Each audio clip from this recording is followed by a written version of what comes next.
নমস্কার বন্ধুরা, দেখো কি সুন্দর বৃষ্টি পড়ছে রাত্রিবেলায়। তো ভাবলাম এই বৃষ্টির মধ্যে কিছু ঝাল ঝাল বানানো যায়। তো যেরম কথা সেরম কাজ। তো আমি দাদাভাইকে ফোন করে দিলাম যে একটু মাংস নিয়ে চলে আসো।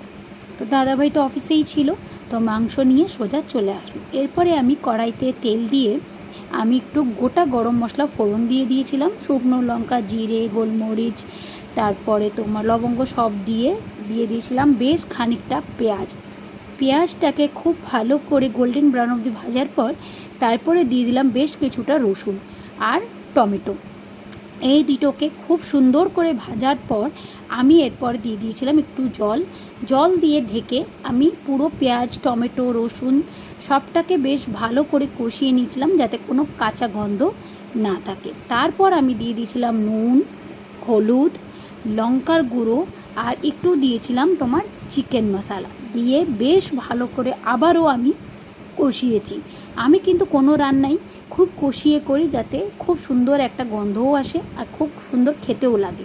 তারপরে দিয়ে দিলাম 4টে আলু, তারপরে দিয়ে দিলাম মাংসগুলো, দিয়ে আবার কিছুক্ষণ বেশ আলু আর চিকেনটাকে বেশ কষিয়ে নিলাম।